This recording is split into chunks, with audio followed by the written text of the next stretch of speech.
Welcome back to my channel. అందరూ ఏం చేస్తున్నారు, ఎలా ఉన్నారు? నేనైతే చాలా బాగున్నానండి. అండ్ ఈ వీడియోలో నేను మీతో షేర్ చేసుకోబోతున్నాను ఒక మంచి హెయిర్ ఆయిల్. దాన్ని నేను ఎలా తయారు చేస్తానో ఒకసారి మీతో షేర్ చేసుకుందాం అనుకుంటున్నాను.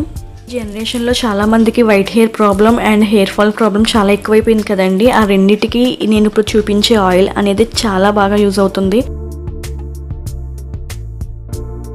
ఈ అమ్మాయి ఏంటి ఇలా వెళ్ళిపోతుంది అని చెప్పని అనుకుంటున్నారా? ఏం లేదండి, ఈ హెయిర్ ఆయిల్ కోసం కావాల్సినవి తెచ్చుకోవడానికని ఇలా పొలాలకి వెళ్తున్నాను. మనకి ఎక్కువ ఈ హెయిర్ ఆయిల్లో కావాల్సినవన్నీ ఇలా పొలాల దగ్గర ఎక్కువ ఉంటాయి. సో అవి తెచ్చుకోవడానికి అని చెప్పని వెళ్తున్నాను అనమాట. ఇంట్లో మనకి ఫస్ట్ కావాల్సింది వచ్చి గడ్డి చామంతి అండి. గడ్డి చామంతి మీకు ఎక్కడంటే అక్కడే దొరుకుతుంది. ఎక్కువ లైక్ పిచ్చి మొక్కలు ఎక్కువ ఉంటాయి కదండి మన ఇళ్ళ పక్కన, ఆ ప్లేసెస్లో మనకి ఎక్కువ దొరుకుతుంది. అండ్ చాలా ఈజీగా మీకు దొరుకుతాయండి, ఎక్కడ కావాలంటే అక్కడే ఉంటాయి ఇవి. అండ్ ఇప్పుడు నేను చూపిస్తున్నాను చూడండి. ఫ్లవర్ వచ్చి ఇలా ఉంటుంది, గడ్డి చామంతి ఫ్లవర్. మధ్యలో ఎల్లో ఉండి చుట్టూ ఇలా వైట్ పెటల్స్తో ఉంటుంది. ఆకు అయితే సేమ్ చామంతి ఆకులాగే ఉంటుంది కానీ కొంచెం పలచగా ఉంటుంది. ఇది వచ్చి మన ఫస్ట్ ఇంగ్రీడియంట్. అండ్ సెకండ్ వచ్చి ఏంటంటే గుంట గలగరాకు అండి. ఇది చాలా మంచిది మన హెయిర్కి. ఇదైతే మెయిన్గా మనకి పొలాల గట్ల మీద కొంచెం వెట్గా ఉండే ప్లేసెస్లో, మొక్కల దగ్గర అండ్ కొంచెం తుప్పల్లో వాటిలో కూడా కొంచెం ఎక్కువ ఉంటుందండి ఇది. ఈ రెండు ఆకులు మీకు ఎక్కడ దొరికినా కూడా తెచ్చుకొని ఈ ఆయిల్ ప్రిపేర్ చేసుకోండి. చాలా బాగా పనిచేస్తుంది. మెయిన్గా వైట్ హెయిర్ ఉన్న వాళ్ళకైతే ఇదైతే సూపర్బ్ ఆయిల్ అండి.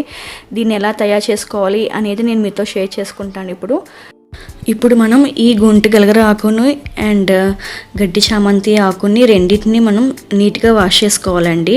దీంట్లో ఏంటంటే ఆకులతో పాటు రూట్స్ అండ్ చిన్న చిన్న ఫ్లవర్స్లా ఉన్నాయి కదండి, అవి కూడా ఆయిల్కి యూజ్ చేసుకోవచ్చు. నీట్గా డస్ట్ అంతా పోయేలాగా రెండు ఆకుల్ని నీట్గా వాష్ చేసుకొని పక్కన పెట్టుకోవాలి. ఇప్పుడు మనం దీన్ని మిక్సర్లో వేసేసుకోవాలండి. స్టెమ్స్తో సహా వేసేసుకోవాలి, ఏమీ పాడేయకూడదండి. పువ్వులు, స్టెమ్స్, రూట్స్ అన్నీ దీంట్లో వేసేసుకొని మనం దీన్ని మిక్సీ పెట్టుకోవాలి. ఇప్పుడు ఇక్కడ ఉన్నాయి కదండి, బ్లాక్ కలర్ వచ్చి గుంట గలగరాకు పేస్ట్ అండ్ డార్క్ గ్రీన్ కలర్లో ఉంది చూసారా, అది వచ్చి ఏంటంటే గడ్డి చామంతి పేస్ట్ అండి. బాగా స్మూత్గా అయ్యే వరకు ఇలాగా మెత్తగా గ్రైండ్ చేసుకొని మనం పక్కన పెట్టుకోవాలి. నెక్స్ట్ వచ్చి కోకోనట్ ఆయిల్ అండి. ఇదేంటంటే కొబ్బరి ముక్కలు ఉంటాయి కదండి, వాటి నుంచి ఆడిన ఫ్రెష్ ఆయిల్. అది తీసుకొని మనం ముందుగా ఆడి పెట్టుకున్న పేస్ట్ని ఈ ఆయిల్లో వేసి బాగా కలుపుకొని స్టవ్ మీద పెట్టుకోవాలండి. ఇప్పుడు ఇలా స్టవ్ మీద పెట్టుకొని మనం దీన్ని ఫ్రీక్వెంట్గా కదుపుకుంటూ ఉండాలండి, లేకపోతే ఆయిల్ అనేది అడుగంటేస్తుంది. లీవ్స్ అనేవి కింద ఉండిపోయి మాడిపోయినట్టు అయిపోతుంది. ఇలా ఫ్రీక్వెంట్గా కదుపుకుంటూ ఉండాలి. దీంట్లో మనకు కావాలంటే నల్ల నువ్వుల నూనె అండ్ ఎస్టర్ ఆయిల్ కూడా మనం దీంట్లో వాడుకోవచ్చు అండి. నేను ఇక్కడ మాత్రం ఓన్లీ కోకోనట్ ఆయిల్నే యూస్ చేస్తున్నాను. మీకు కావాలంటే అవి కూడా యాడ్ చేసుకోండి. అండ్ ఈ ఆయిల్ వచ్చి మార్కెట్లో కూడా మనకి అవైలబుల్గా ఉందండి. మీకు ఐడియా ఉండుంటే Bhringraj oil and Bhringraj dye అనేది కూడా ఈ ఇంగ్రీడియంట్స్ని యూస్ చేసే వాళ్ళు ప్రిపేర్ చేస్తారండి. అది వచ్చి 50 ml వచ్చి మనకి 300 రూపీస్కి సేల్ చేస్తున్నారు. అలా కాకుండా మన ఇంటి పక్కన దొరికే ఈ ఆకులతో మనం ప్యూర్గా ఇంట్లోనే మనం తయారు చేసుకుంటే మనకి మంచి రిజల్ట్స్ అనేవి ఉంటాయండి.